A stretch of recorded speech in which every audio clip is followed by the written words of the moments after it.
Twisting the shaft in the fingers without angulation, it just rotates, whereas with angulation, torque steering is easy. When fully angulated, adding lateral has only slight additional effect. Over-angulation should be avoided as far as possible.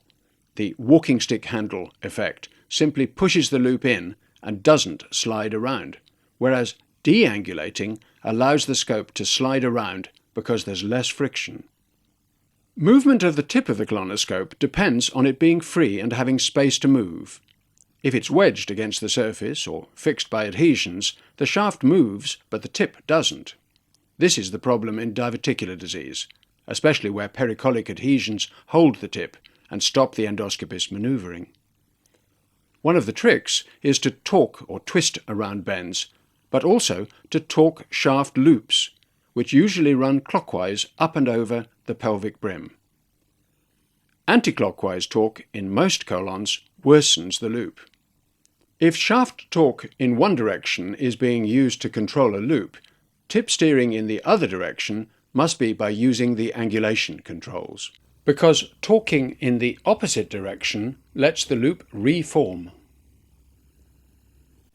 As well as pushing or pulling, the right hand is busy torque steering, coordinating with left-hand angulation so as not to lose the view.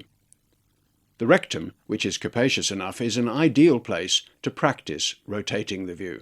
It's possible to twist 360 degrees around. Rotation like this does mean hard work for both hands. When targeting a polyp, for instance, it's important to get it into the bottom of the view.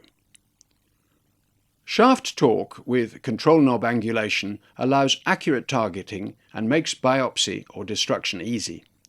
Also, during insertion, twisting to follow the axis of the lumen, corkscrewing or torque steering, is very efficient.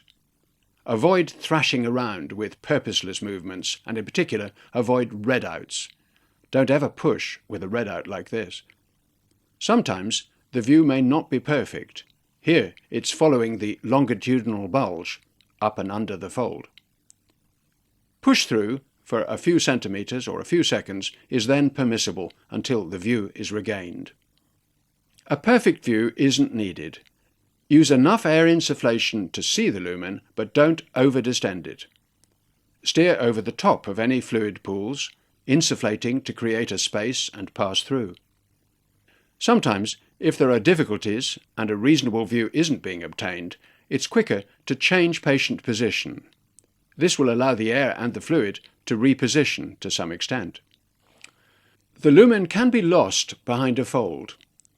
Looking for small visual clues will find it again.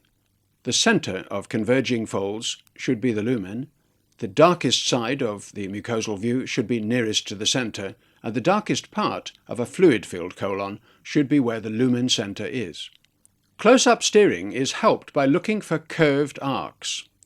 Arcs may be caused by haustral folds, by reflections from the circular muscle fibres under the surface, or by highlights reflected off the surface, even by the microscopic innominate grooves when you can see them.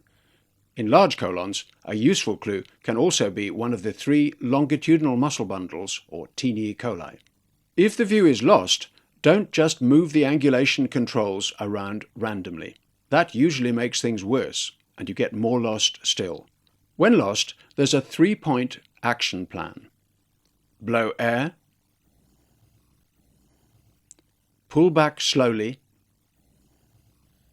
and the vessel pattern slides away in the direction of the lumen.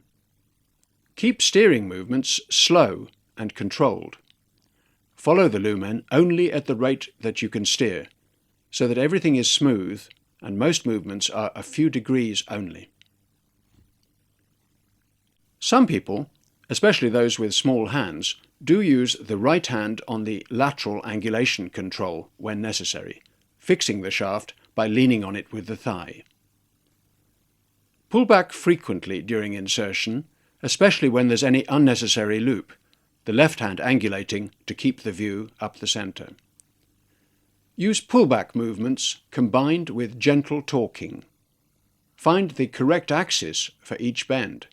Steer in the direction of the lumen and twist around to follow the lumen, slowly and with control.